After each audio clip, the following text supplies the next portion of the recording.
આજે આપણે social psychology વિશે વાત કરીશું.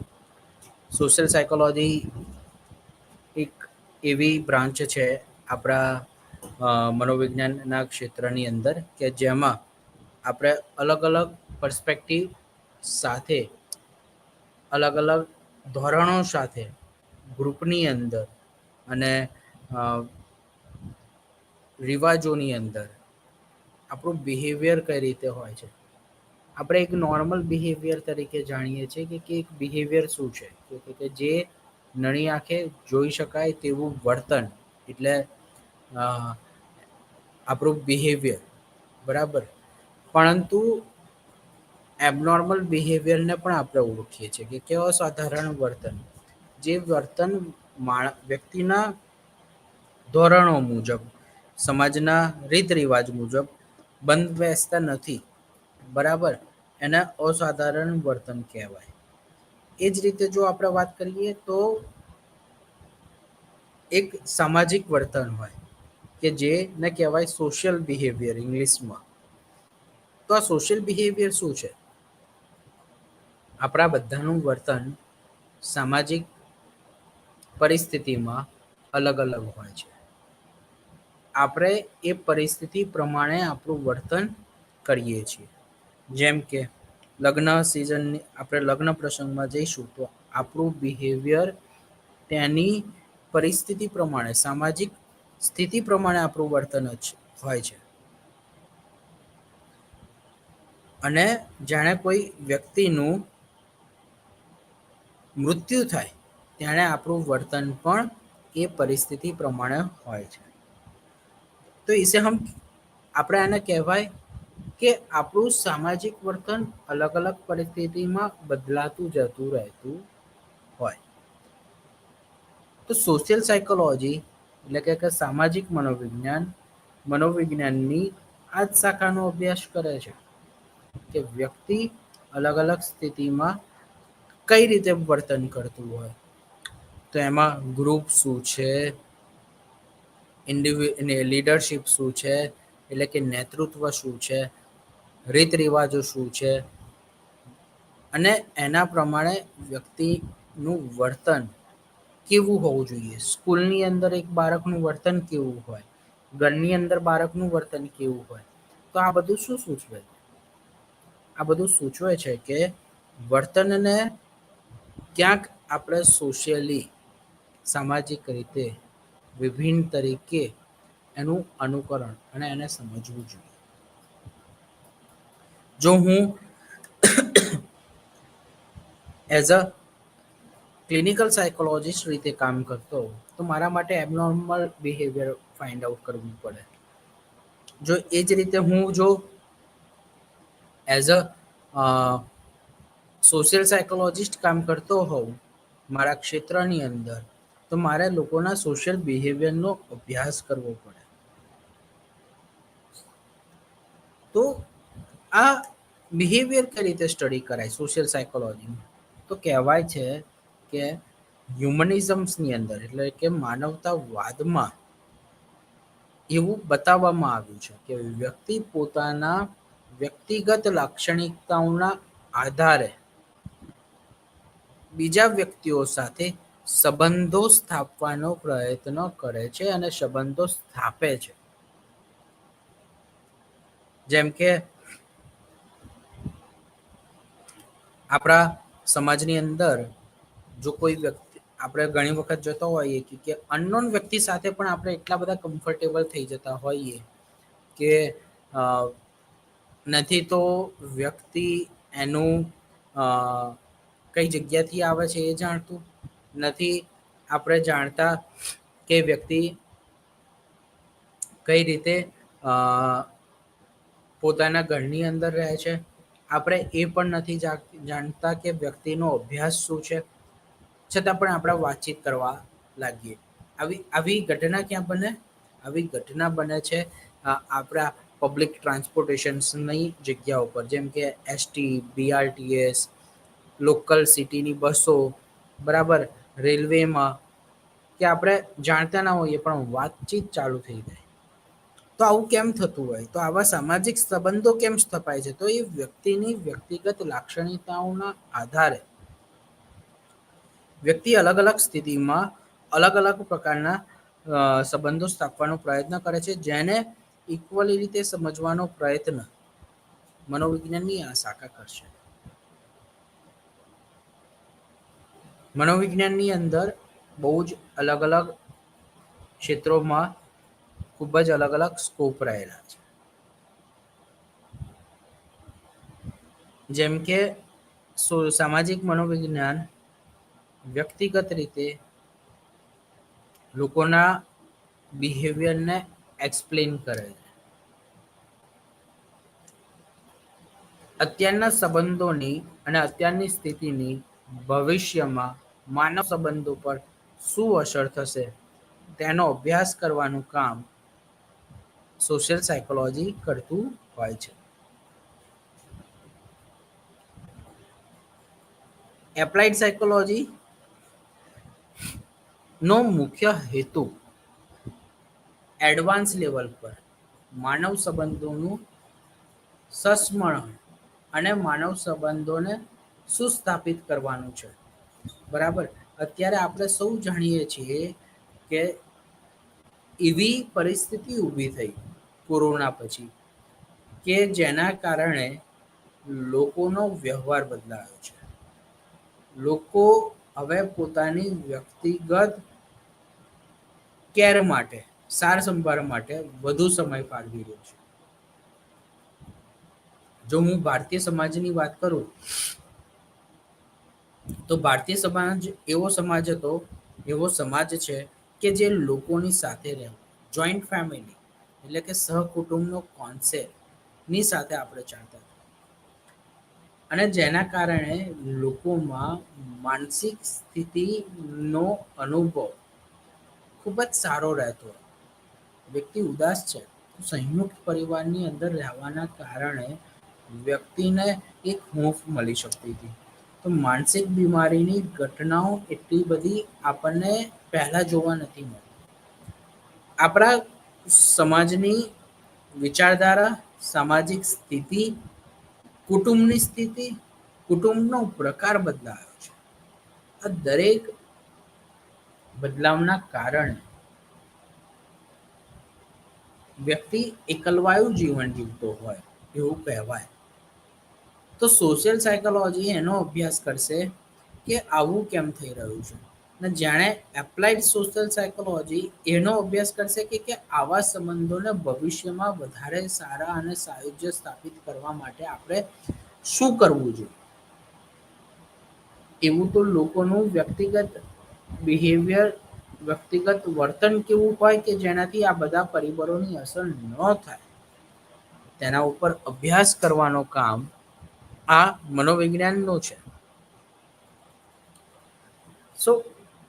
આપણે શું જાણીએ છીએ કે વ્યક્તિના વર્તન માટે અલગ અલગ પરિબળો જવાબદાર છે. જેમ કે પહેલું વ્યક્તિનું વાતાવરણ.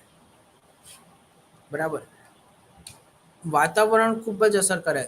વોટસને આપણને બધાને સમજાવ્યું છે અને વોટસને પોતાના એક વાક્યમાં કીધેલું છે કે તમે મને નવા તાજે જન્મેલા બાળકો આપો, તમે મને કહો, એને હું એ બનાવીને તૈયાર કરીને તમને સોંપીશ.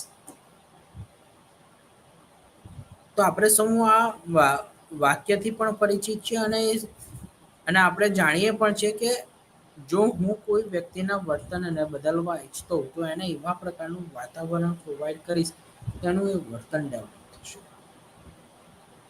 જો એક રૂમમાં એક વ્યક્તિને 5 વર્ષ માટે પૂરી દો અને પછી એને છોડું તો એનું બિહેવિયર શું કંટ્રોલેબલ હોય. એ સાયન્સથી, ટેકનોલોજીથી એટલો બધો અવેર નહીં હોય, એને એટલી સમજ જ નહીં હોય. પણ જાણે એક વ્યક્તિને હું ટોટલી એન્વાયરમેન્ટ એને એક રૂમની અંદર બંધ રાખું છું પણ એને ટેકનોલોજી બતાવું છું, એને અલગ અલગ પ્રકારના વિડીયોઝ બતાવું છું જેથી કરીને એને એવું શિક્ષણ મળી રહ્યું છે કે જે આસપાસની સ્થિતિમાં, આસપાસના વાતાવરણમાં શું થઈ રહ્યું છે એની સમજ આવી રહી છે. જેથી શું થશે કે એ આપણા કરંટ કન્ડિશનને સમજશે સારી રીતે. તો આપણને એવું લાગે કે અલગ અલગ વાતાવરણમાં જો વ્યક્તિનો ઉછેર અલગ અલગ રીતે થતું હોય તો બીજા એવા કયા પરિબળો છે કે જો એ વાતાવરણ સિવાય પણ અસર કરતા હોય. જેમ કે જે બાળક ચોર ના કુટુંબમાં જન્મેલું છે અને ત્યાં આગળ લોકો ચોરી જ કરે છે, તો એને ચોરી કઈ રીતે કરવી એ શીખવવી નહીં પડે. પરંતુ એવું શું કરી શકાય કે જેથી કરીને આ બધી સમસ્યાઓ અટકે? તો એના ઉપર સામાજિક લક્ષી મનોવિજ્ઞાન કામ કરે છે.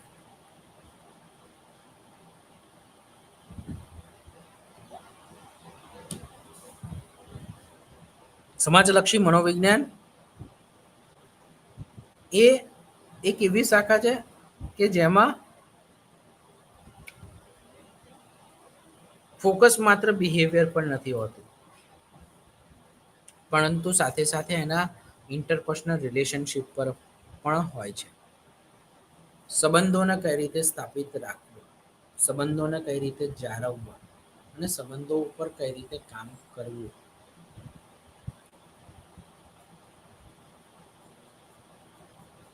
કોરોનાના સમયગાળાની અંદર જાણે વ્યક્તિ એક એકલવાયુ જીવન જીવતો હતો, ભલે એ 4 વ્યક્તિ સાથે રહેતો હતો પણ છતાં બી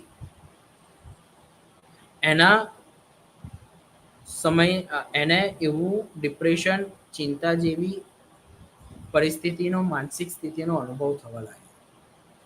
તો એ સમયમાં આપણે બધાએ એઝ અ મનોવિજ્ઞાનના વિદ્યાર્થી તરીકે અને મનોવિજ્ઞાનના અધ્યાપક તરીકે, મનોવિજ્ઞાનિક તરીકે આપણે બધા લોકોને એવું સૂચન કરતા હતા કે આપણે બહાર જવાનું બંધ છે, પરંતુ આપણા બધાનું ટેકનોલોજી બેઝ તો કોમ્યુનિકેશન તો સ્ટ્રોંગ છે જ. તો શું કરવું જોઈએ કે વિડીયો કોલિંગ પર વાત કરો કે જેથી કરીને આપણા સંબંધો ઓછા ના થઈ જાય, સંબંધો જળવાયેલા રહે. એ સમયમાં લગ્ન પ્રસંગ એ લાઈવ લોકો જોઈ શકતા હતા, લાઈવ એટેન્ડ કરતા હતા, જે બતાવે છે કે આપણે સંબંધને કઈ રીતે એક કટોકટીના સમયમાં કઈ રીતે ડેવલપ કર્યા, કઈ રીતે મેન્ટેન કર્યા. સો સોશિયલ સાયકોલોજી આનો અભ્યાસ કરે છે કે પ્રોબ્લેમ્સ જ્યારે વ્યક્તિની સામે ઊભો થાય ત્યારે એ પ્રોબ્લેમના નિવારણ માટે વ્યક્તિ શું શું કરી શકે અને વ્યક્તિએ શું કરવું જોઈએ. તો એના માટેની અલગ અલગ ટેકનિક્સ ડેવલપ કરવાનું કાર્ય સમાજલક્ષી મનોવિજ્ઞાન કરે છે. જો જૂથની વાત કરીએ તો જૂથમાં વ્યક્તિનું વર્તન ખૂબ જ અલગ હોય છે. જેમ કે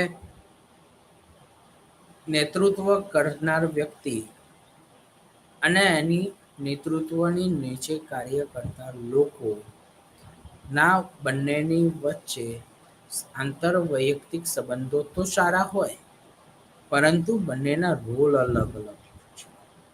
અને એ રોલના આધાર પર આપણે ગ્રુપની અંદરના વ્યક્તિઓનો વર્તનનો અભ્યાસ કરીએ છીએ. જેમ કે ક્રિકેટ મેચની અંદર જાણે સૌથી પહેલા ટોસ ઉછળે છે ત્યારે આખી ટીમ સ્ટેડિયમમાં નથી આવતી. ટીમનો કેપ્ટન જ કે જે નેતૃત્વ કરી રહ્યો છે એ જ વ્યક્તિ ટોસ ઉછળતી વખતે હાજર રહે છે.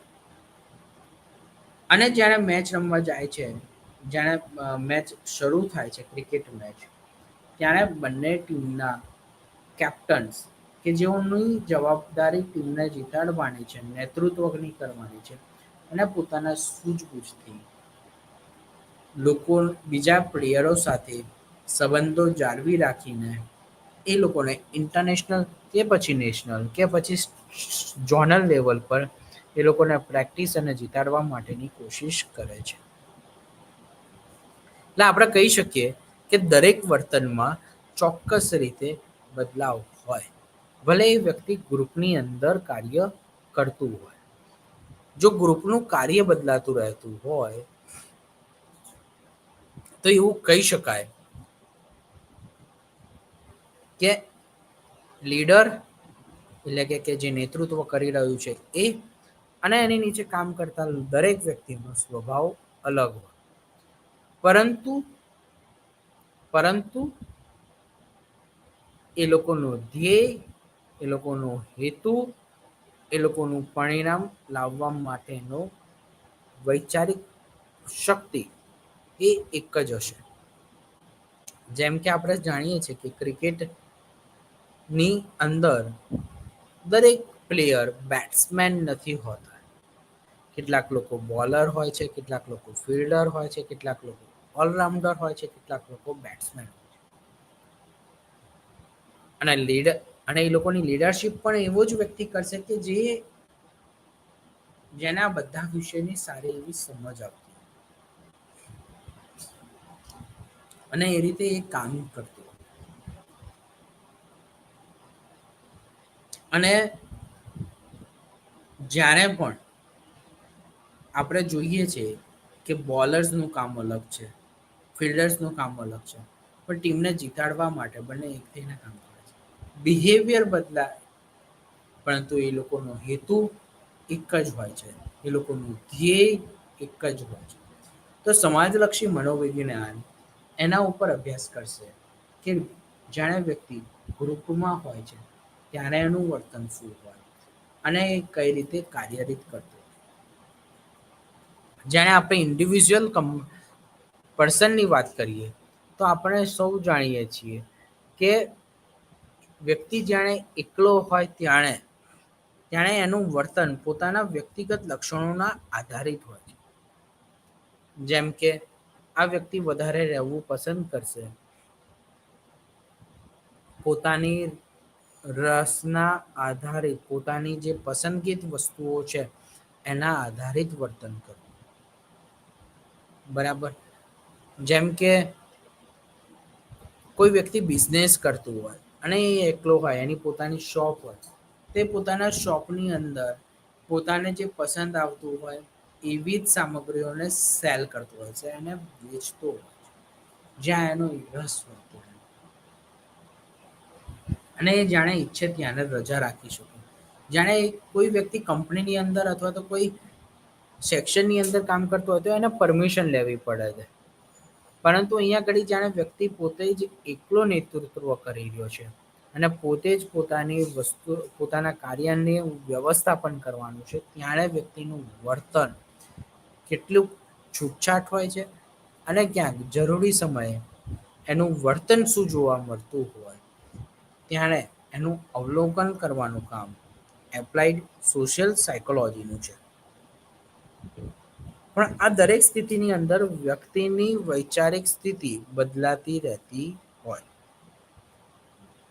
જેમ કે એક એમ્પ્લોય છે તો એ એમ્પ્લોય જેને પોતાની કંપનીમાં કામ કરતો હશે ત્યારે એનું વર્તન અલગ હશે, એની સહકર્મચારીઓ સાથેનું વર્તન અલગ હશે, એનું એના બોસની સાથે વર્તન અલગ હશે. જેણે પોતાની નોકરી કમ્પ્લીટ કરીને ઘરે આવે છે ત્યારે એના ઘરના લોકો સાથેનું વર્તન પણ અલગ હશે. એટલે આપણે એવું કહી શકીએ કે દરેક વ્યક્તિ અલગ અલગ સ્થિતિમાં અલગ અલગ લોકોની સાથે અલગ પ્રકારનું વર્તન કરે છે કે જે વ્યક્તિની પરિસ્થિતિના આધીન હોય. તો આ બધા જે મેં તમને એક્ઝામ્પલ આપે જે આપણે ઉદાહરણની જે વાત કરી એ ઉદાહરણના આધારે કહી શકીએ કે આ દરેક જગ્યાનો અભ્યાસ એ સોશિયલ સાયકોલોજીનો છે. તે સોશિયલ સાયકોલોજી લોકોના વર્તનને ચકાસવાનો સંબંધોની અંદર કરતું હોય. હવે વ્યક્તિ ઘણા લોકોને એવો પ્રશ્ન થાય કે ગ્રુપની અંદર ચલો સંબંધ જોવા મળે પણ પરંતુ જાણે વ્યક્તિ એકલો હોય ત્યારે સંબંધ કઈ રીતે અસર કરતો હોય. હવે કોઈ પણ વ્યક્તિ પોતાની એકલાથી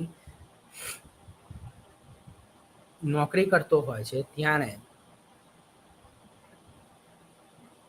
એને બીજા કર્મચારીઓ સાથે ડીલ કરવી પડતી. કરિયાણાની દુકાન ખોલીને વ્યક્તિ બેસી તો જાય અને એની સાથે જે ગ્રાહક આવે છે ને, ત્યાં તો એને આંતરવૈયક્તિક સંબંધ સ્થાપિત કરવાનો છે. મારે જો અથવા તો તમારે જો ઘરની કોઈ કરિયાણાની વસ્તુ લેવી હોય, તો જે દુકાનમાંથી આપણને આદર, સન્માન, ભાવથી બોલાવવું જોવા મળે, ત્યાં આપણે જવું વધારે પસંદ કરીશું. તો એવું તો શું થયું, આપણે એ જ વ્યક્તિની દુકાનમાં આપણી કરિયાણાની વસ્તુ લેવા માટે જઈએ. શું આ જે એનું કોમ્યુનિકેશન કરે છે એ, કે પછી એના ત્યાં આગળ વસ્તુ જે મળે છે એની ક્વોલિટી. ઘણું બધા પરિબળો આ વસ્તુમાં અસર કરતા. એટલે આના આધારે આપણે કહી શકીએ કે લીડરશિપની અંદર કે પછી ગ્રુપની અંદર વ્યક્તિનું વર્તન બદલાતું રહેતું હોય, પરંતુ જ્યારે વ્યક્તિ એકલો હોય ત્યારે એના આસપાસના લોકોનું સાથેનું પણ વર્તન એપ્લાઇડ સોશિયલ સાયકોલોજી નોટિસ કરતું હોય છે.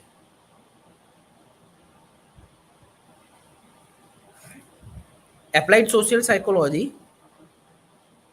માં કેટલાક આપણે સંબંધોની અંદરની જો વાત કરીએ તો એના કેટલાક નિયમો છે, એની આચાર સંહિતા છે, એના કેટલાક હેતુઓ છે, અને એ હેતુઓના આધીન વર્તન આપણે ઓબ્ઝર્વ કરીએ છીએ.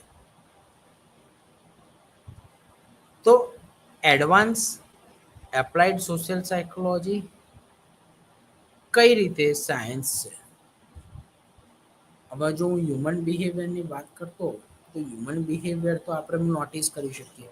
સાયકોલોજી જો સાયન્સ છે તો પછી આ એપ્લાઇડ સાયકોલોજીની આ બ્રાન્ચ કેમ એઝ અ સાયન્સ આપણે એને કાઉન્ટ કરીએ છીએ, ગણીએ છીએ. તો આની એક પ્રકારની એક્યુરસી છે કે જેમાં માહિતી આપણે લઈએ છીએ અને વિધાઉટ એની એવિડન્સ આપણે એને સ્વીકારતા નથી. આપણે એને મેઝર કરીએ છીએ, એને ચકાસીએ છીએ, અને આપણે જાણીએ છીએ કે સાયન્સ શું છે, કે જે વ્યક્તિનું જે વસ્તુઓનું જે પરિબળોનું આપણે વ્યવસ્થાપન કરી શકીએ, એનું તુલના એ તુલનાઓનું આપણે એસેસમેન્ટ કરી શકીએ. એવી સ્થિતિમાં આપણે વર્તનને અલગ અલગ મનોવિજ્ઞાનની ટેકનિકો દ્વારા એનું જાણે માપી શકતા હોય ને, ત્યારે જ આપણે એ મનોવિજ્ઞાનની જે તે વસ્તુ જે તે પરિબળને, જે તે પરિવર્ત્યને સાયન્સ તરીકે એટલે કે વિજ્ઞાન તરીકે ઓળખીએ છીએ. તો એ જ રીતે આમાં આપણા એપ્લાઇડ સોશિયલ સાયકોલોજીમાં આપણે લોકોના સંબંધોને મેઝર કરી શકીએ. જેમ કે આપણે મુક્ત પ્રશ્નાવલી બનાવીશું તો મુક્ત પ્રશ્નાવલીના આધારે આપણે લોકોના સંબંધોને મેજર કરી શકીએ. જેમ કે મારે પ્રી પ્રાઇમરીના બાળકોનો વ્યવહારમાં એમના માતા પિતા સાથેનો તપાસવો હોય તો એમને હું પ્રશ્ન બનાવીશ ને પૂછી શકું કે શું તમને તમારા માતા પિતા પાસે વધુ આનંદ આવે છે. તમને માતા પિતા શું તમારા દરેક વસ્તુ લઈ આપીને આપે છે. એમના અનુભૂતિ પ્રમાણે, એમની સ્વીકૃતિ પ્રમાણે બાળક જવાબ આપે છે. અને આપણે એનું અવલોકન કરી શકીએ, એનું માપન કરી શકીએ છીએ. જેના આધારે કહી શકીએ કે હા, મનોવિજ્ઞાનની આ શાખા એક સાયન્સની શાખા છે. એટલે કે આ એક એક્યુરેટ શાખા મનોવિજ્ઞાન ની આ એપ્લાઇડ સોશિયલ સાયકોલોજીની શાખા એ ને ઘણા બધા એના હેતુઓ કામ કરે છે, એના ઘણા બધા ઓબ્જેક્ટિવ હોય છે. અને એના આધારે એ બધી જગ્યાએથી ઇન્ફોર્મેશન કલેક્ટ કરે. જો મારે અમદાવાદની અંદર કેટલી ક્રિકેટ મેચો રમાય છે, બરાબર. અત્યારે આપણે શું જાણીએ છીએ કે આઈપીએલ ના આવ્યા બાદ ઇન્ટરનલી સોસાયટીની વચ્ચે આજુબાજુની 10-15 સોસાયટીની વચ્ચે ક્રિકેટ મેચ રમાતી હોય છે. અલગ અલગ મેદાનોની અંદર આવી મેચોનું આયોજન થતું હોય. હવે મારે જાણવું છે કે આ મેચોનું આયોજન તો થાય છે, પણ આ પ્લેયર્સ જે અંદર જેટલા બી લોકો રમી રહ્યા છે એ લોકોની ભૂમિકા શું છે, અને એ લોકો ક્રિકેટને ની અંદર કેમ પોતાનો એ લોકો નથી તો પ્લેયર નથી તો એ લોકોને ક્રિકેટની અંદર એઝ અ ક્રિકેટર બનવું છતાં પણ પોતાનો અગત્યનો સમય નીકાળીને કેમ મેચ રમી રહ્યા છે. જો એઝ અ સોશિયલ સાયકોલોજીિસ્ટ એમાં પણ એપ્લાઇડ સોશિયલ સાયકોલોજીિસ્ટ થઈને મારે જો મેજર કરવું હોય તો મારે એ લોકોની પાસે જઈને અવલોકન કરવું પડે, મારે એ લોકોનું નિરીક્ષણ કરવું પડે, મારે અલગ અલગ પ્રશ્નોને બનાવીને કામ કરવું જોઈએ. તો આ બધા શું થયું મારા ઓબ્જેક્ટિવ છે. જે મારે ફાઇન્ડ આઉટ કરવું છે એના ઓબ્જેક્ટિવ જો મારી પાસે અવેલેબલ હોય તો જ આપણે એ વ્યક્તિના આપણે જે તે વિષયને વિજ્ઞાન તરીકે ઓળખી શકીએ. મનોવિજ્ઞાનની આ એપ્લાઇડ સોશિયલ સાયકોલોજીની શાખા ઓપન માઇન્ડેડની અંદર ફોકસ કરે છે. જેમ કે ઘણા બધા સંબંધોની અંદર આપણે એવું કહી શકીએ કે ચોક્કસ રીતે બદલાવ આવ્યો છે અને જેને સ્વીકારવાનું કાર્ય એપ્લાઇડ સોશિયલ સાયકોલોજીનું છે. જેમ કે આપણે સૌ જાણીએ છીએ કે આપણા સમાજની અંદર ધીમે ધીમે છૂટાછેડા કરનારા લોકોની સંખ્યા વધી રહી છે. તો લોકો કેમ છૂટાછેડા કરે છે પહેલા તો એને સ્વીકારવું જોઈએ અને એને અટકાવવા માટે શું કરી શકાય એવી બાબતોની ઉપર ધ્યાન આપવું જોઈએ. તો એપ્લાઇડ સોશિયલ સાયકોલોજીની આ શાખા નો અભ્યાસ કરવાનું મુખ્ય કારણ જ આ છે.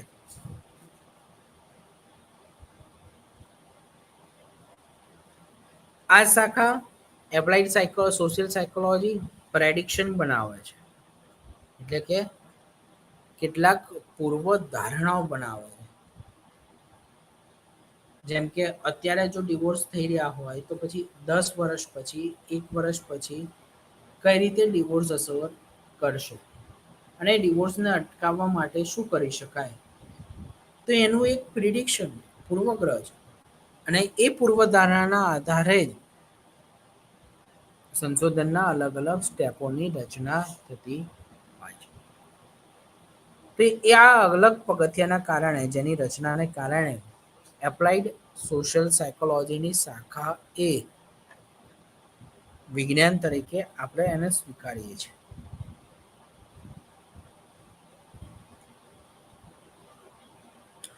આ એક એવો સાયન્ટિફિક ગોલ છે એપ્લાઇડ સોશિયલ સાયકોલોજીની શાખાની અંદર કે જેમાં આપણે કેટલાક પરિબળોને કંટ્રોલ કરી શકીએ છીએ. જેમ કે અત્યારે આપણે સૌ જાણીએ છીએ કે ટેકનોલોજીનો સમય છે. તો આપણે ટેકનોલોજીના કારણે અત્યારે ઘણા બધા બિહેવિયર ઇસ્યુ થઈ રહ્યા છે, ન્યુરોલોજીકલ ઇસ્યુઝ થઈ રહ્યા છે. જેમાં જો આપણે વાત કરીએ તો સોશિયલ મીડિયા એડિક્શનની વાત કરીએ, ઇન્ટરનેટ એડિક્શનની વાત કરીએ તો આ બધા શું કહેવાય કે એને એબનોર્માલિટીસ કહેવાય. જો મારે બાળકોને અંદર મોબાઈલના ઇન્ટરનેટ ન આપવાના કારણે એ લોકોના વર્તનમાં શું સુધારો જોવા મળે છે એ જો મારે તપાસવું હોય તો હું એ અને બી ગ્રુપ લઈશ, એટલે કે બે ગ્રુપ લઈશ અને આ બે ગ્રુપની અંદર 5 બાળકો એક ગ્રુપમાં, બીજા 5 બાળકો બીજા ગ્રુપમાં, એટલે કે ટોટલ 10 બાળકો બે ગ્રુપ અને 10 બાળકો જેને હું 10 બાળકોને 5-5 ના ગ્રુપની અંદર વહેંચી લઉં છું અને એક 5 બાળકોને હું એવું એન્વાયરમેન્ટ આપું કે ત્યાં આગળ ટેકનોલોજી અવેલેબલ છે. એટલે કે દરેક બાળકને એક સ્માર્ટફોન આપી દઉં છું અથવા તો ટેકનોલોજી આપી દઉં છું અને એક બીજું ગ્રુપ છે એ લોકોને હું આ બધી દરેક વસ્તુઓ આપતો નથી, પરંતુ આ દરેક બાળકોને 5 બાળકોને હું અલગ અલગ પ્રકારના ઉદ્દીપકો આપી રહ્યો છું. જેમ કે ગેમ્સ, એજ્યુકેશનનું મટીરિયલ અને એ લોકોને અત્યારની નવી માહિતી માટે એના એક્સપોઝર્સ માટે એ લોકોનું મટીરિયલ પ્રોવાઈડ કરું છું કે જ્યાંથી તેઓ રીડ કરી શકે અને હું બંનેના બિહેવિયરને તપાસું તો શું જોવા મળે છે. તો આ તપાસવાનો જે હેતુ છે કે મોબાઈલ ન આપવાથી લોકોના વર્તનમાં શું સુધારો જોવા મળે. એટલે કે આ જે ફોન મળતો હતો છતાં બી નથી આપ્યો, એને કહેવાય કંટ્રોલ. ને એક ગ્રુપમાં કંટ્રોલ નથી રાખ્યો ને એક ગ્રુપમાં રાખ્યો છે. એટલે કે સાયન્સની અંદર આવો કંટ્રોલ આપણે કરતા હોઈએ. જે આ રીતનો કંટ્રોલ કરીએ છીએ એવો જ કંટ્રોલ સાયન્સની અંદર જે રીતે થાય છે એ જ રીતે કંટ્રોલ એપ્લાઇડ સોશિયલ સાયકોલોજીમાં પણ થતો હોય છે. જેના આધારે કહી શકીએ કે આ પણ બ્રાન્ચ એક શેની જ બ્રાન્ચ છે? સાયન્સની બ્રાન્ચ છે.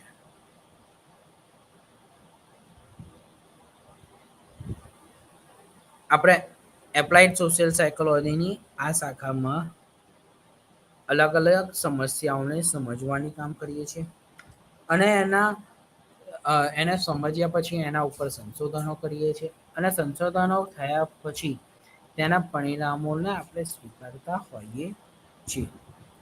અને આ પરિણામોનો સ્વીકાર આપણે સિસ્ટમેટિકલી કરીએ છીએ અને સાયન્ટિફિક મેથડની અંદર જ આપણે સંશોધનો અલગ અલગ પ્રકારના કરતા હોઈએ છીએ.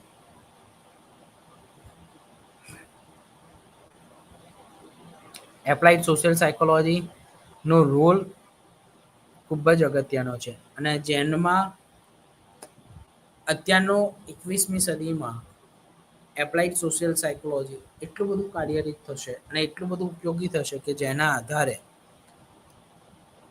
આપણે ભવિષ્યમાં આવનારી કેટલીક પરિસ્થિતિને પહેલેથી જ અટકાવવા માટેના કેટલાક પગલાઓ લઈ રહ્યા છે. જેમ કે આપણે આર્ટિફિશિયલ ઇન્ટેલિજન્સની વાત કરીએ છીએ, એઆઈ. એઆઈ ટેકનોલોજીના વર્ગમાં 21મી સદીની અંદર ખૂબ જ ઉપયોગીની છે.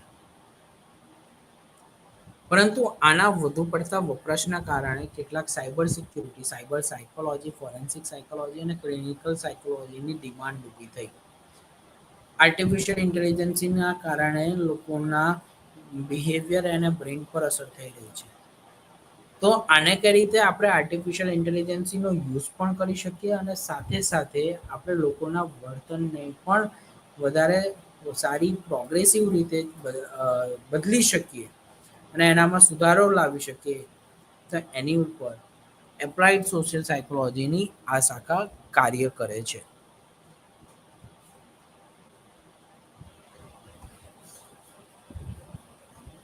અમેરિકન સાયકોલોજીકલ એસોસિએશનની જો આપણે વેબસાઇટ ખોલીશું ને તો આપણી આ વેબસાઇટની અંદર આપણને આનું કારણ જોવા મળશે. અને આ કારણની અંદર એઆઈ અને બિહેવિયરનું તો આપણે કહી શકીએ કે આની અંદર ચોક્કસ રીતે એપ્લાઇડ સોશિયલ સાયકોલોજીનો ખૂબ જ મોટો રોલ રહેલો છે. કેટલાકના પ્રશ્નો થાય કે શું બિહેવિયરની વાત આવે છે અને એબનોર્માલિટીઝ બિહેવિયરની વાત કરે છે, તો શું આ માત્ર ને માત્ર એબનોર્મલ બિહેવિયરની વાત છે? ના, આ એપ્લાઇડ સોશિયલ સાયકોલોજીની પણ વાત છે. કારણ કે આપણે આ બધાની અસર લોકોના સામાજિક વર્તન પર પડતી હોય છે.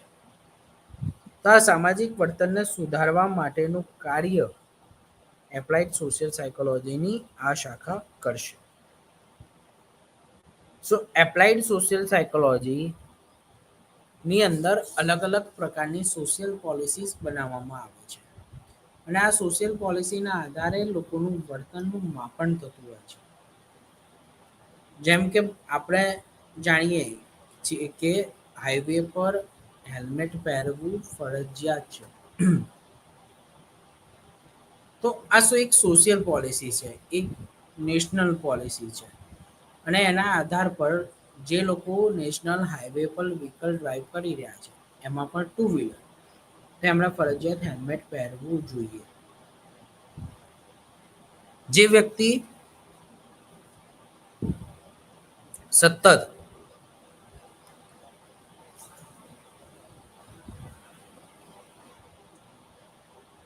અલગ અલગ નિયમોનું પાલન કરે છે, તો એ નિયમોના આધારે એના વિચારસરણી પર બી અસર થતી હોય. જેમ કે આપણે સૌ જાણીએ કે જે એવું જોવા મળે છે ને એવું સંશોધન પુરવાર કરે છે કે જાણે જે લોકોની મિલિટરીની અંદર જે લોકોએ એઝ અ જોબ ત્યાં આગળ એઝ અ એમ્પ્લોય કામ કરેલું છે, એ પછી એઝ અ દેશના સૈનિક તરીકે હોય કે પછી એની કેટલીક પોતાની ફરજ બજાવતો હોય, તો એ લોકોનું બિહેવિયર ત્યાંના રૂલ્સ એન્ડ રેગ્યુલેશન જેવું થઈ જાય છે. શિસ્તનું પાલન કરવું, કેટલાક નિયમોને ફોલો કરવા અને એના અનુકૂળ વર્તન કરવું. જેણે આવા વ્યક્તિઓ રિટાયરમેન્ટ લઈ લેશે ત્યારે પણ ગણની અંદર એમનું વર્તન પણ આવું જ જોવા મળે છે. તો સોશિયલ પોલિસીસની ચોક્કસ રીતે માનવના મગજ પર અને એના સંબંધોની અંદર થતી હોય છે. જેવા સંબંધ હશે એવી જ તેની મગજની કાર્યશક્તિ પણ કાર્યરીત રહેતી હોય છે. જેમ કે જો આપણને કોઈ આપણો ફેવરેટ વ્યક્તિ મળી જાય અથવા તો જે વ્યક્તિનું મહત્વનું આપણા જીવનની અંદર યોગદાન રહેલું હોય અને એ આપણને ઘણા સમય પછી મળશે,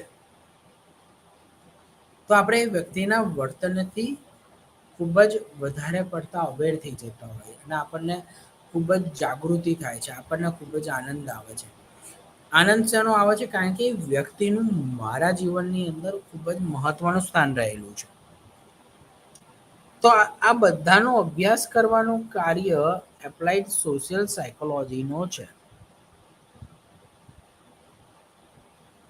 સો એપ્લાઇડ સોશિયલ સાયકોલોજી એ સમાજ અને એના વ્યવહારિક સમસ્યાઓને ઓળખવાનું કામ છે.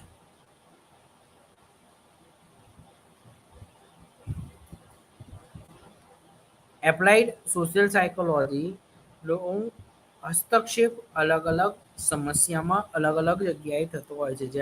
જેમ કે ઇન્ડિવિજ્યુઅલ ગ્રુપમાં, ગ્રુપની અંદર, કેટલાક ઓર્ગેનાઇઝેશનમાં, કેટલીક કમિટીની અંદર એપ્લાઇડ સોશિયલ સાયકોલોજીનો રોલ આપણને જોવા મળતો હોય છે. એપ્લાઇડ સોશિયલ સાયકોલોજીમાં ઘણા બધા લોકો એવું માને છે કે આ એક સમાજશાસ્ત્રની શાખા છે. કારણ શું? કારણ કે આ પણ કેટલીક જ્ઞાતિ, રીત રિવાજો અને સમાજની વાત કરે છે. પરંતુ આ શાખા વિજ્ઞાનની અને વર્તનની વાત કરે છે. એટલે આ ફિલ્ડ સમાજશાસ્ત્રથી અલગ પડે છે. એપ્લાઇડ સોશિયલ સાયકોલોજીની અંદર આપણે અલગ અલગ પ્રકારની મેનર્સ સૂચવીએ છીએ. જેમ કે અમેરિકા, ઓસ્ટ્રેલિયા, કેનેડા જેવા કન્ટ્રીઝની અંદર પ્રી સ્કૂલની અંદર અથવા તો એ લોકોના પ્રાઇમરી લેવલમાં બાળકોની કોર સ્કિલની અંદર એ લોકોને સોશિયલ કોમ્યુનિકેશન સ્કિલ શીખવવામાં આવે છે. એનું એકમાત્ર કારણ છે કે કઈ રીતે લોકોના સામાજિક વર્તનનો હસ્તક્ષેપ કરવો. જો બાળકને જો નાના ઉંમરથી જ આ વર્તન વિશેની યોગ્ય માહિતી આપવામાં આવે, નાની જ ઉંમરથી એને સંબંધોની જાળવણી વિશે માહિતી આપવામાં આવે, નાની જ ઉંમરથી જો બાળકને સમજાવવામાં આવે વર્તનને ગ્રુપની અંદર કઈ રીતે ડેવલપ કરવું, વ્યક્તિગત રીતે પોતાનું વર્તન કઈ રીતે ડેવલપ કરવું, તો આ શીખવવાથી બાળકની યોગ્ય ઉછેરણી થતી હોય છે, બાળ ઉછેરણી થતી હોય અને જેના આધારે બાળકનું વર્તન બદલાતું હોય છે.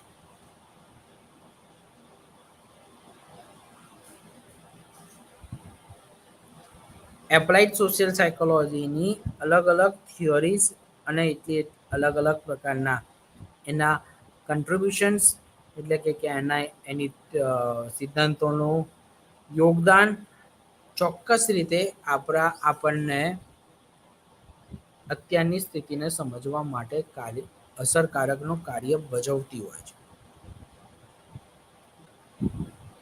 હવે મારે જો કર્ટ લેવિનની હું જો વાત કરું તો એમણે 1939માં સૌ પ્રથમ આ એપ્લાઇડ સોશિયલ સાયકોલોજીની વિશેની વાત કરી. તેમનો પર્પઝ એટલો હતો કે લેવિને એમના સાથીદારો સાથે મળીને લોકોની સોશિયલ સ્થિતિમાં એટલે કે સોશિયલ કન્ડિશનમાં કઈ રીતનો સંબંધ જાળવે છે, કઈ રીતે અલગ અલગ માહિતીનું જ્ઞાન મેળવે છે અને કઈ રીતે એક સર્જનાત્મક શક્તિનો ઉપયોગ કરે છે તે હતો, જેના આધારે સોશિયલ સાયકોલોજીની શરૂઆત થઈ. એટલે જાણે કર્ટ ડેવિન પોતાનું સાથીદારો વિશે સાથે મળીને રિસર્ચ કરતા હતા, ત્યારે એમણે જોયું કે અલગ અલગ લોકો અલગ અલગ સ્થિતિમાં મનસ્થિતિની અંદર લોકોની સાથે અલગ પ્રકારનું વર્તન કરે. તો એ વર્તનને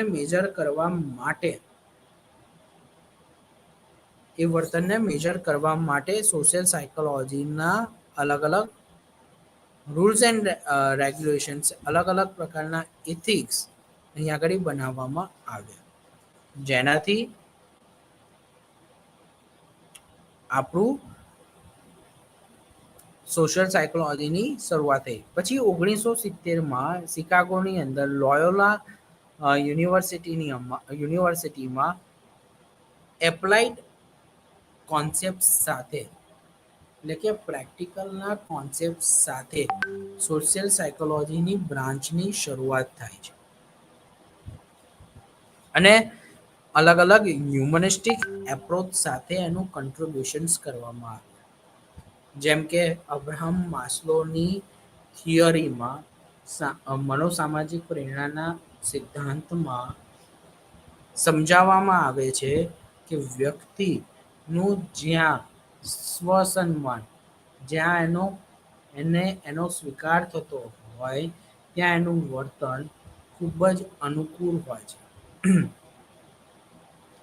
જ્યાં વ્યક્તિનું વર્તન યોગ્ય ન હોય, એની આત્મસન્માનની લાગણીઓ જળવાતી ન હોય, ત્યાં વ્યક્તિનું વર્તન અયોગ્ય જણાય છે.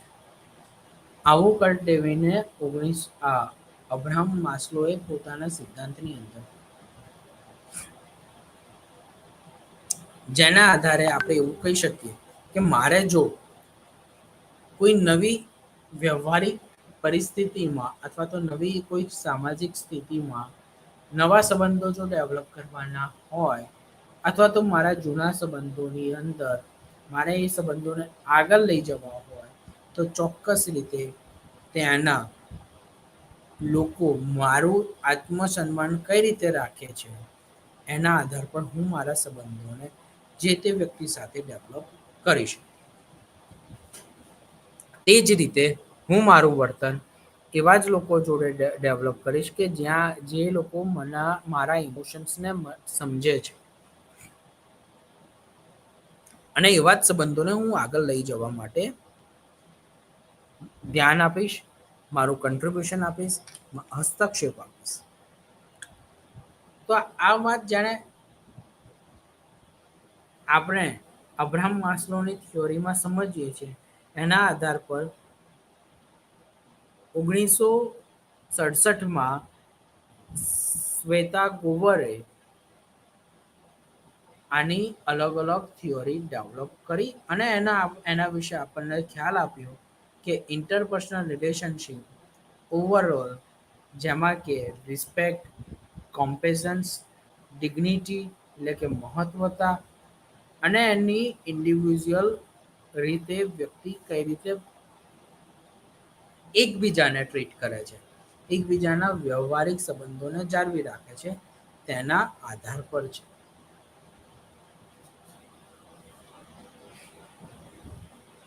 સો એપ્લાઇડ સોશિયલ સાયકોલોજીની અંદર આપણે ઇન્ડિવિજ્યુઅલ બિહેવિયરને કવર કરીએ છીએ અને એની થિયોરીઝને સમજીશું એના આગળના યુનિટની અંદર.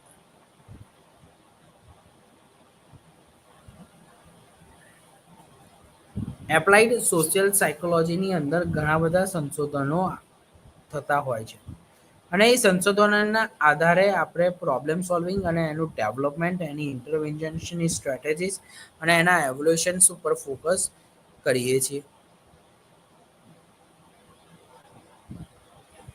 એપ્લાઇડ સોશિયલ સાયકોલોજી એ જૂથ પર ફોકસ કરે છે અને એની લીગલ સિસ્ટમ ઉપર ફોકસ કરે છે. બરાબર. જેમ કે અમદાવાદની અંદર રથયાત્રા નીકળે છે અને એના કેટલાક સમય પછી, એક અઠવાડિયા કે 2 અઠવાડિયા પછી ઈદ પણ આવતી હોય છે. તો બંને ધર્મના લોકો ઇન્ટરપર્સનલ રિલેશનશિપ સારા ડેવલપ કરે એના માટે ગુજરાત સરકાર અને અમદાવાદ પોલીસ બંને એકબીજાના સ્નેહ સંબંધની તૈયારીઓ પહેલેથી કરતી, કે જેથી કરીને એકદમ શાંતિથી દરેક તહેવાર પસાર થાય. તો આના આધારે આપણે કહી શકીએ કે લોકોનામાં આત્મીયતા વધી રહી છે, લોકોનામાં એક સચોટ સમજ ડેવલપ થઈ રહી છે.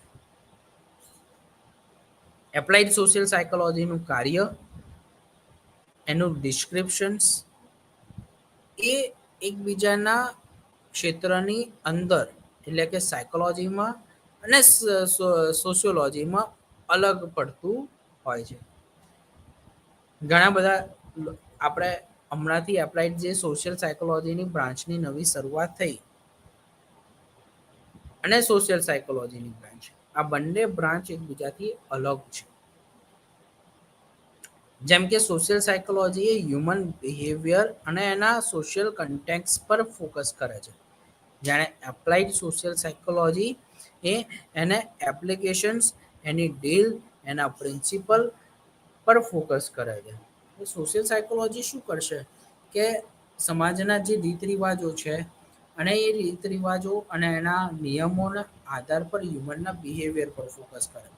જાણે એપ્લાઇડ સોશિયલ સાયકોલોજી શું કરશે કે જે સોશિયલ સાયકોલોજી જે અભ્યાસ કર્યો છે, જે એનું સંશોધન કર્યું છે, એને સમજીને એ સિદ્ધાંતો જે નવા બનેલ છે, જે નવા ઘટિત થયેલ છે, એના આધાર પર એને એપ્લાઇડ કરવાનું કાર્ય એપ્લાઇડ સોશિયલ સાયકોલોજી કરશે. સોશિયલ સાયકોલોજી એ મનોવિજ્ઞાનની શાખા છે, જાણે સોશિયલ સાયકોલોજી એ એપ્લાઇડ સોશિયલ સાયકોલોજીની શાખા છે. એટલે કહી શકાય કે પહેલા મનોવિજ્ઞાન, એની એક બ્રાન્ચ એટલે કે સમાજલક્ષી મનોવિજ્ઞાન, સમાજલક્ષી મનોવિજ્ઞાનની ત્રીજી શાખા એટલે કે એપ્લાઇડ સોશિયલ સાયકોલોજી, જે આપણે અત્યારે ભણી રહ્યા છીએ.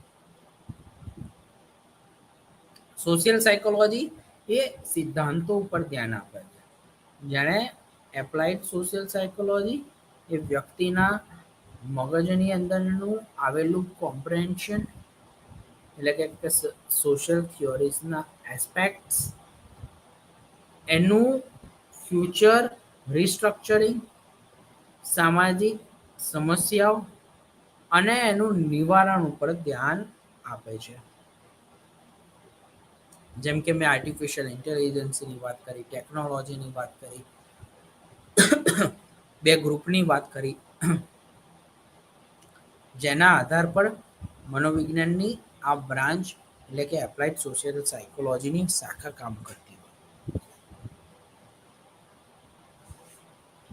સો અલગ અલગ સ્થિતિમાં એપ્લાઇડ સાયકોલોજી અને એપ્લાઇડ સોશિયલ સાયકોલોજી બંને પોતાનું અગત્યનું યોગદાન નિભાવતું હોય છે.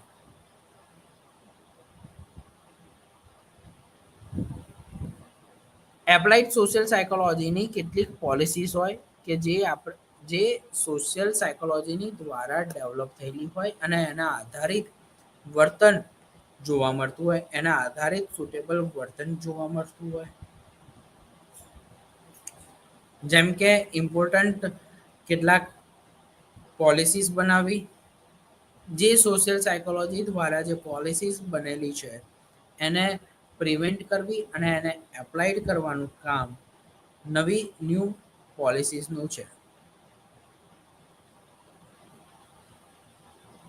અલગ અલગ પરિવર્તિઓની અલગ અલગ સ્થિતિમાં શું અસર થાય તેનું લીગલ અને એની લિમિટેશન્સ ડેવલપ કરવાનું કામ એપ્લાઇડ સોશિયલ સાયકોલોજીનું જોવા મળે છે. અને એના તારણોના આધાર પર એનું લેવલ ઓફ એનાલિસિસ કરવાનું કાર્ય એપ્લાઇડ સોશિયલ સાયકોલોજીનું છે. જેમ કે કોલેજના વિદ્યાર્થીઓને ભવિષ્યને લઈને નોકરીની જે સમસ્યાઓ ન આવે એના માટે એ લોકોને તૈયાર કરવા, અભ્યાસની મહત્વતા બતાવવી, અભ્યાસની અંદર કઈ રીતે ઇન્ટરેસ્ટ ડેવલપ કરવો, અભ્યાસની અંદર કઈ રીતે એમનું એક યોગદાન આપવું અને એના અલગ અલગ સાયકોલોજીકલ કરિક્યુલમ ડેવલપ કરવાનું કાર્ય એપ્લાઇડ સોશિયલ સાયકોલોજીનું છે. તો આને શું કહેવાય કે લેવલ ઓફ ઇન્ટરવેન્શન, આને કહેવાય કે લેવલ્સ ઓફ એનાલિસિસ. બેકારીને લઈને જે બનતી જે સમસ્યાઓ છે તો એને કઈ રીતે આપણે સોલ્વ કરી શકીએ એઝ અ સોશિયલ સાયકોલોજીસ્ટ, તેનું કામ કરવાનું કાર્ય કરવાનું કામ આ સોશિયલ સાયકોલોજીની બ્રાન્ચનું છે કે જે આવા પરિવર્ત્યો પર આવા આધારો ઉપર કામ કરતી હોય.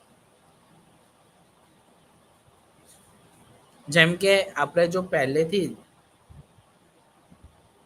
કોલેજના શરૂઆતમાંથી જો કોલેજના સ્ટુડન્ટ્સને સ્ટ્રેસ મેનેજમેન્ટ, એન્ઝાયટી મેનેજમેન્ટ શીખવીએ અને સાથે સાથે એ લોકોને નિયમો શીખવીએ, એ લોકોને સાથે સાથે જોબની પણ ઓપોર્ચ્યુનિટી વિશે બતાવીએ તો એનાથી શું થાય કે વ્યક્તિ પોતે પોતાની જાતે જ એના ભવિષ્યને લઈને જાગૃત થઈ જતો હોય, જેના કારણે એ પોતાના પ્રોબ્લેમ્સને અને બેકારીને લઈને જે કેટલાક મૂંઝવણો એના મગજની અંદર પેદા થતી હોય એ અટકી શકે. તો આની ઉપર એક અસરકારક ભૂમિકા ભજવવાનું કાર્ય એ એપ્લાઇડ સોશિયલ સાયકોલોજીનું છે. સો આપણે શું જાણ્યું કે સોશિયલ સાયકોલોજી શું છે, એપ્લાઇડ સોશિયલ સાયકોલોજી શું છે અને મનોવિજ્ઞાન શું છે, અને કઈ રીતે એપ્લાઇડ સોશિયલ સાયકોલોજી પણ એક અગત્યની બ્રાન્ચ છે અને એને એપ્લાઇડ સોશિયલ સાયકોલોજીને કઈ રીતે વિજ્ઞાન તરીકે ઓળખવામાં આવે છે. કારણ કે આની અંદર પણ રિસર્ચિસ થતા હોય, નવા એથિક્સ ડેવલપ થતા હોય, નવા નિયમો બનાવવામાં આવતા હોય કે જેના કારણે લોકોનું વર્તન ડેવલપ થાય અને ભવિષ્યને લઈને લોકોનામાં કેવા આંતરવૈયક્તિક સંબંધો સ્થાપવા, લોકોનું આંતરવૈયક્તિક સંબંધોની જાળવણી વધે એની ઉપર અસરકારક ભૂમિકા ભજવવાનું કાર્ય છે. એને લઈને મેં તમને લોકોને કોરોના સમયની અંદર આપણે જે કોમ્યુનિકેશન માટે અલગ અલગ સોશિયલ મીડિયાની એપ્લિકેશનની માધ્યમોને જે વાપર્યા, એનો વપરાશ કર્યો, એ એક એનું ઉત્તમ ઉદાહરણ આપણે કહી શકીએ છીએ. સો આ એક એવી બ્રાન્ચ કહી શકાય કે જેમાં આપણે લોકોના સામાજિક વર્તનનો અભ્યાસ કરીએ. એટલે જ મેં તમને શરૂઆતમાં વર્તન, એબનોર્મલ એટલે કે અસાધારણ વર્તન અને સામાજિક વર્તનનો ખ્યાલ આપ્યો. ઘણા બધા લોકોને આ હજુ પણ પ્રશ્ન ઊભો થતો હોય કે વર્તન શું છે, અસાધારણ વર્તન શું છે અને સામાજિક વર્તન શું છે. જાણે આ વર્તન એક જ વસ્તુ છે, પણ જાણે આપણે વર્તનના અલગ અલગ બ્રાન્ચીસની અંદર જો અલગ અલગ રીતે જો જોઈએ, જેમ કે હું સાયકો પેથોલોજીનો અભ્યાસ કરું અથવા તો સાયકોલોજી ડિસઓર્ડરની વાત કરું તો પછી એમાં એન્ટી સોશિયલ બિહેવિયરની વાત થાય છે, એબનોર્મલ બિહેવિયરની વાત થાય છે. જાણે હું મનોવિજ્ઞાનની એપ્લાઇડ સોશિયલ સાયકોલોજીની વાત કરું તો અહીં આપણને વ્યક્તિના સોશિયલ બિહેવિયરની વાત થતી હોય છે. સો મનોવિજ્ઞાનની એક જ શાખાની વાત થતી હોય એટલે કે જનરલ સાયકોલોજીની વાત થાય ત્યારે આપણે વર્તનની વાત કરીએ, પણ એની જાણે અલગ અલગ બ્રાન્ચીસની અલગ અલગ શાખાઓની વાત કરીએ તો એ વાત પહોંચે છે આપણને એના શાખાના અનુકૂળ, એના વિષયના અનુકૂળ જે વર્તન જે જોવા મળતું હોય એના આધાર પર. સો મનોવિજ્ઞાનમાં દરેક બિહેવિયરની ડેફિનેશન્સ ક્યારેક પરિસ્થિતિના આધાર પર બદલાતી રહેતી હોય. એના માટે આપણે ઉદાહરણમાં વાત કરી કે જૂથની અંદર વ્યક્તિનું નેતૃત્વ અલગ અલગ હોય. જૂથની અંદર વ્યક્તિ અલગ અલગ નિયમોનું પાલન કરીને વર્તન કરતું. એ જ વ્યક્તિ જ્યારે વ્યક્તિગત રીતે કાર્ય કરવાનું હોય ત્યારે એનું વર્તન બદલાય છે. એટલે અલગ અલગ કારણોનું વર્તન અલગ અલગ પરિણામોમાં કન્વર્ટ થતું જોવા મળે. વધારે આપણે વાત કરી કે કર્ટ લેવિને શું અભિપ્રાયો એપ્લાઇડ સોશિયલ સાયકોલોજીમાં આપ્યા છે.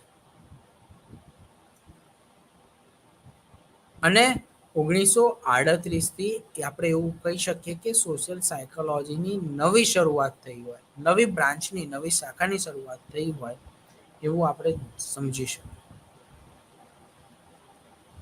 વધારે આપણે જો વાત કરીએ કે 2017ના રિઝલ્ટ 2017ની અંદર નવા નવા સંશોધનોએ કઈ રીતે ડેવલપ આવ્યા એના વિશે પણ આપણે બધાએ વાત કરી. હવે આ એપ્લાઇડ સોશિયલ સાયકોલોજીની આગળની જો આપણે વાત કરીશું ને તો એક એવી વાત કરીશું કે જેમાં આપણે અલગ અલગ બ્રાન્ચીસ અને અલગ અલગ થિયોરીઝની સાથે એપ્લાઇડ સોશિયલ સાયકોલોજીની શાખા કઈ રીતે કામ કરે છે, કઈ રીતે એપ્લાઇડ સોશિયલ સાયકોલોજી એબનોર્મલ સાયકોલોજીની સાથે મળીને કાર્ય કરે છે, હ્યુમન બિહેવિયરના હ્યુમનિસ્ટિક એપ્રોચ સાથે કામ કરે છે. હ્યુમનિસ્ટિક એપ્રોચ એટલે કે મેં તમને એક એક્ઝામ્પલ આપીને અબ્રાહમ માસ્લોની વાત કરી. સ્વસન્માન, સ્વજાળવણી અને એના આધાર પર જ આપણા બધાનું વર્તન જોવા મળે છે. આપણે એને ઓબ્ઝર્વ કરી શકીએ. વર્તનની ચોક્કસ રીતે અસર અલગ અલગ સિદ્ધાંતોની ઉપર બી જોવા મળે છે. તો આ સિદ્ધાંતો વિશેની વાત આપણે આગળના ક્લાસમાં કરીશું. હંમેશા આપણે જાણે અલગ અલગ મનોવિજ્ઞાનની બ્રાન્ચીસનું વાત કરીએ ને તો આપણે બ્રાન્ચીસની થિયોરીઝ પ્રમાણે શાખાઓને સમજવી જોઈએ. જેમ કે જનરલ સાયકોલોજીમાં પણ અબ્રાહમ માસ્લોની વાત થઈ છે, સિગમન્ડ ફ્રોઈડની વાત થઈ છે. એ જ રીતે જેને આપણે સાયકોપેથોલોજીની વાત કરીએ એટલે કે મનોરોગ શાસ્ત્રની વાત કરીએ કે પછી સાયકોલોજીકલ ડિસઓર્ડર્સની વાત કરીએ તો એમાં પણ સિગમન્ડ ફ્રોઈડની વાત થઈ છે કે જે એબનોર્મલ સાથે કનેક્ટેડ થતી હોય છે.